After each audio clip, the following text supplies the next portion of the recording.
Iya, Assalamualaikum warahmatullahi wabarakatuh.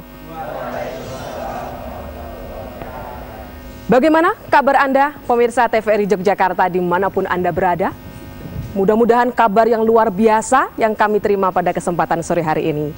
Karena tentu saja saya akan bertanya kepada Anda terlebih dahulu, langsung to the point, binatang apa yang bentuknya kecil? Pasti Anda akan segera menjawab, semut. Bahkan ada lagunya, semut-semut kecil. Nah, sore hari ini kembali Anda bergabung bersama kami dalam acara Agri Techno TVRI Yogyakarta. Sebuah acara yang tentu saja kami kemas untuk menampilkan inovasi di bidang pertanian dan juga hobis. Dan pemirsa, seperti biasa Anda bisa berinteraktif juga bersama kami melalui saluran telepon di 02745800800. Semut kecil tetapi luar biasa manfaatnya. Kita akan membicarakannya mengenai semut ini, budidaya semut kroto. Sebelumnya saya akan sapa terlebih dahulu narasumber ataupun audiens terlebih dahulu yang sudah hadir di studio 1 TVRI Yogyakarta. Halo, apa kabar? Luar biasa. Kurang mantap. Bagaimana kabarnya? Luar biasa. Mudah-mudahan seluar biasa Anda, segerget Anda, kalaupun kurang bersemangat pada sore hari ini, dengan tema ini Anda akan kembali bersemangat karena ada bisnis yang menjanjikan di depan Anda. Dan pemirsa, saya akan segera menayangkan bagi Anda profil narasumber kita di kesempatan sore hari ini.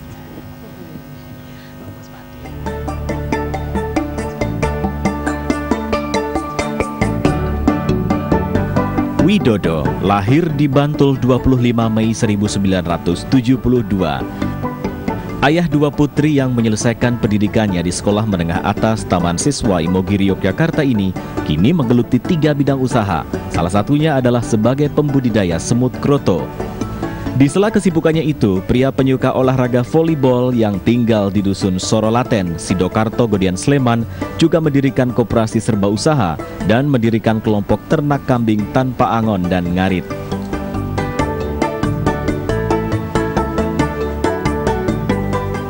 Berikutnya adalah Ananto Prasetyo Kuncoro, lahir di Boyolali, Jawa Tengah 12 Juni 1990. Mahasiswa penggemar futsal dan badminton ini berwirausaha menangkar burung kicauan di Boyolali sekaligus menjadi penangkar pemula semut kroto.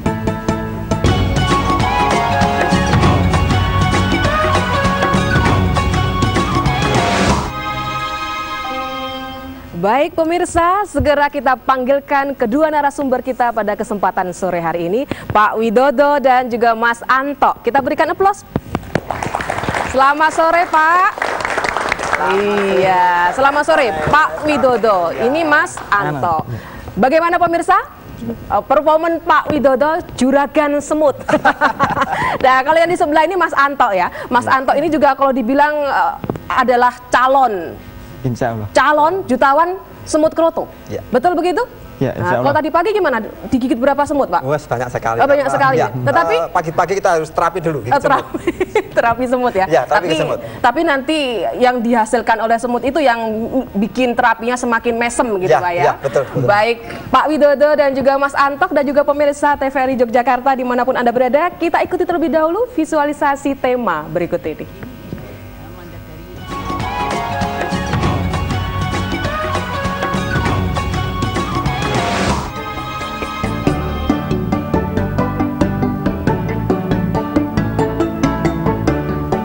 Ini adalah semut rangrang. Serangga yang satu ini terkenal ganas. Apabila terganggu, mereka secara komunal akan menyerang siapapun untuk mempertahankan diri. Gigitannya mengejutkan dan menyakitkan. Di alam bebas, koloni semut rangrang semakin langka. Keberadaannya sangat dicari oleh para pemburu telur semut. Telur semut atau kroto merupakan pakan utama burung ocehan, di samping sebagai campuran pembuatan pelet, umpan memancing ikan, hingga bahan baku suplemen dan kuliner.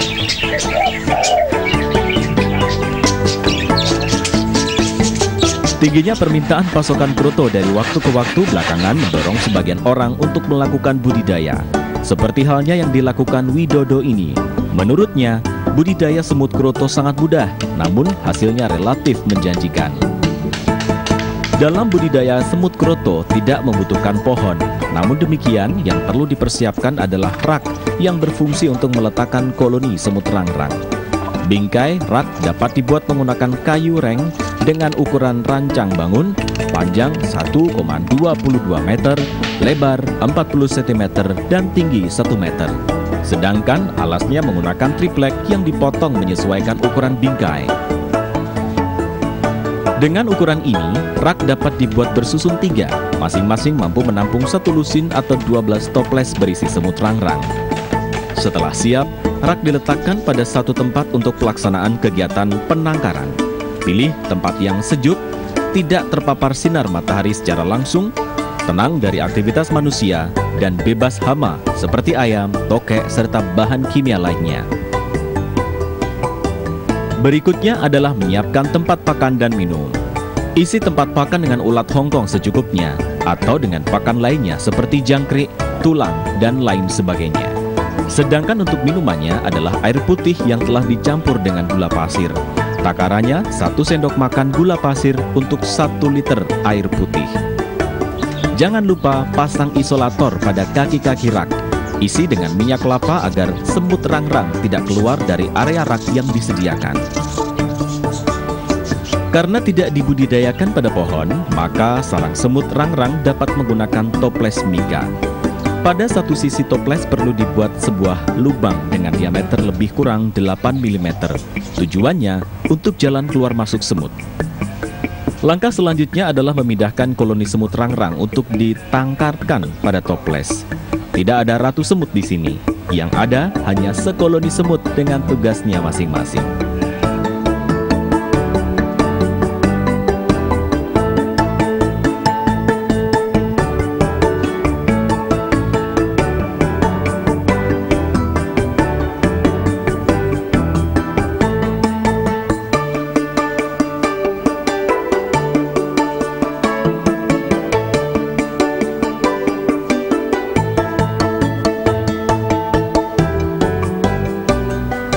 Untuk perawatan, yang utama adalah selalu menyediakan pakan dan minum sesuai kebutuhan semut. Biasanya setiap 1 lusin sarang membutuhkan 1 ons ulat Hongkong untuk 1 minggu. Selain itu, pengecekan isolator pada kaki-kaki rak harus terus dilakukan. Tidak perlu khawatir dengan kebersihan rak budidaya, karena semut akan selalu membersihkan dan membuang segala kotoran yang tidak disenanginya. Setelah jaring-jaring lembut bertingkat-tingkat berwarna putih terlihat memenuhi toples, panen kroto dapat dilakukan. Biasanya, panen dilakukan pada minggu kedua hingga 1 bulan lama budidaya. Peralatan panen kroto yang diperlukan adalah 2 buah panci atau baskom plastik dan saringan cendol. Jangan lupa gunakan sarung tangan yang dilumuri tepung agar semut tidak mudah berpindah merayap dan menggigit anggota badan. Angkat toples yang siap panen dan ambil sarang di dalamnya. Selanjutnya disaring untuk memisahkan telur dengan semut dan sarangnya. Lakukan penyaringan ini sebanyak lebih kurang 5 kali. Semut dan sarang yang tersaring dikembalikan lagi ke rak agar dapat kembali melaksanakan tugasnya masing-masing. Dan inilah telur semut rangrang atau kroto super itu. Kering, tidak ada telur yang terluka atau pecah, sehingga tahan hingga 5 hari ke depan. Setiap toples biasanya menghasilkan setengah sampai dengan 1,5 ons kroto dengan harga mencapai 30.000 setiap onsnya. Kroto atau telur semut rangrang ini siap dipasarkan. Anda tertarik membudidayakannya?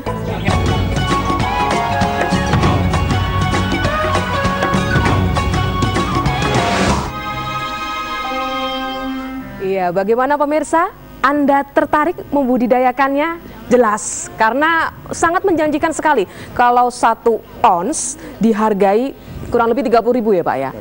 Nah, kita akan membahasnya dengan narasumber yang sudah hadir di Studio 1 TVRI Yogyakarta mengenai budidaya semut kroto. Baik, saya ke Pak Widodo dulu Pak. Tadi kan kalau gigitannya menyakitkan dan mengejutkan. Ya, itu kalau yang ada di alam liar. Yang di alam liar. Ya, tetapi kalau tangkaran kita tidak begitu sakit. Tidak begitu sakit. Ya, nanti sakitnya tapi sakitnya? Enak. Enak apa itu Pak? Baik, Pak Widodo, sebelumnya latar belakang sebenarnya budidaya semut kroto itu apa Pak? Kok kemudian sekarang akhirnya dilirik untuk dibudidayakan? Kalau dari awalnya kita melihat di pangsa pasar. Jadi kok selalu langka yang namanya kroto. Langka ya? Sehari ada, 2 hari nggak ada. Sehari ada, 3 hari nggak ada. Nah itulah salah satu timbul niat saya untuk bagaimana kalau semut ini saya tangkapkan sendiri seperti itu. Jadi karena keterbatasan latar belakangnya itu, kemudian Pak Widodo mencoba untuk membudidayakan. Iya. Kenapa kok langka, Pak? Nah, ya. Langka itu disebabkan karena mungkin tingkat kebutuhannya tinggi, kroto itu, atau bagaimana? Yang pertama memang kebutuhan kroto ini semakin hari semakin meningkat. Untuk apa tuh Pak kroto itu sebetulnya? Untuk rata-rata untuk kicau mania, burung ocehan. Oh, burung ocehan. Yang kedua, keterbatasan si pencari kroto sendiri dari alam. Biasanya kalau pemirsa sering menyaksikan itu banyak yang bawa apa tuh Pak? Itu namanya galah atau genter. Galah ya? Ya. Serok Ya, itu baru itu jatuh yang tradisional. Itu yang tradisional? Itu tradisional, terus keterbatasan tenaga waktu. Nah, itu membuat saya bagaimana kalau semut ini saya tangkarkan sendiri. Sehingga nantinya semut ini bukan mereka-mereka yang memanen, tetapi saya di dalam rumah pun bisa memanennya. Nah, contohnya Pak Widodo gitu ya, sudah kasil gitu ya. Karena memang senyum terus Pak Widodo. Baik, saya ke Mas Anto. Ini Mas Anto ini sebagai seorang pemula yang kemudian ikut membudidayakan semut kroto. Tapi sebelumnya katanya Mas Anto ini pembudidaya burung kicauan begitu. Kenapa tertarik untuk ikut budidaya semut kroto? Diiming-imingi Pak Widodo atau bagaimana ini sebenarnya? Ya sebenarnya ya saya tadi juga melihat pangsa pasar. Karena saya tinggal di Boyolali. Di Boyolali ya? Iya, dekat dengan pasar burung. Ya pasarnya besar lah. Di situ memang permintaan kroto sangat banyak dan masih kurang-kurang. Nah dari situ saya tertarik untuk budidaya karena saya melihat dari budidayanya Pak Widodo itu sangat simpel, tidak membutuhkan lahan yang luas dan bisa panen. Modalnya bagaimana modalnya? Ya untuk modal cukup besar. Cukup besar? Ya kalau saya beli di tempat Pak Widodo karena saya beli dalam jumlah besar seperti itu. Ketika bicara soal jumlah besar gitu ya. Tapi kalau kita mau mencoba sebetulnya diawali dengan modal kecil pun juga bisa gitu juga ya Mas bisa. Anto ya. Iya. Nah, di studio pemirsa juga sudah dibawa. Kita bisa ke sana mungkin Pak Widodo juga Mas Anto. Ini di studio kita ditemani semut-semut kecil. Itu banyak cilik-cilik tenggeremut gitu kalau lihat itu. Jadi monggo Pak Widodo lewat sini Pak. Biar pemirsa juga bisa menyaksikan. Ini ada beberapa toples pemirsa yang dibawa di studio ini, di atas meja peraga ini. Mungkin bisa dijelaskan Pak, sekaligus informasi juga untuk pemirsa. Ini kok ada beberapa macam. Ya, dimulai dari yang ini hasil penangkaran hari Selasa kemarin yang tadi. Mungkin bisa dinaikkan Pak. Ya. Toples ini hasil penangkaran yang hari Selasa kemarin kita tangkarkan. Hari Selasa? Iya, sama guru saya. Selasa itu baru berapa hari yang lalu baru Pak? 2 hari yang lalu berarti. Sudah ngendok seperti itu? Ya. Ini yang menangkarkan kebetulan guru saya. Gurunya Pak Widodo. Ya, namanya Mas Haji Ponto. Ini beliau menangkarkan 2 hari yang lalu. Iya. Kemudian yang ini usia sekitar 7 hari. Oh, 7 hari. Setelah penangkaran hasilnya seperti ini. Sebentar Pak, itu 2 hari Selasa itu memang kemudian sudah muncul telurnya? Apa memang dicemplungkan pada waktu itu sudah ada telurnya? Tidak. Jadi setiap hari bertelur seperti ini, Mbak. Oh, kecil-kecil ya? Ya. Ketika semakin hari semakin besar, dia akan ditempel di dinding-dinding seperti ini. 2 hari kemudian dia mulai membuat sarang. Oh gitu. Sarang pelan-pelan. Kalau orang Jawa bilang itu lamat-lamat. Lamat-lamat. Nah, ya lamat-lamat itu. Kayak sarang laba-laba mungkin ya Pak jenisnya. Tetapi semakin hari semakin gelap, semakin terang, semakin nyata. Kalau dilihat sekilas dari jauh seperti peyek. Seperti peyek. Ya. Seperti peyek disusun dalam toples. Nah, ini yang usia sekitar 7 hari. 7 hari. Ya, sebetulnya ini sudah usia panen Mbak Saleh. Tapi ini tadi karena mungkin goncangan-goncangan di mobil sehingga longsor.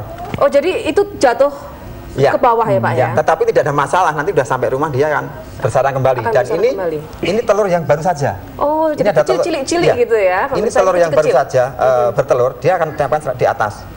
Seperti itu. Ya, ini kalau kita timbang itu mendekati 1 on lebih. 1 on. Jadi 1 toples ini menghasilkan 1 on? Antara setengah sampai 2 on. Berapa hari itu Pak Wid? Itu paling cepat 2 minggu, paling lama biasanya 1 bulan.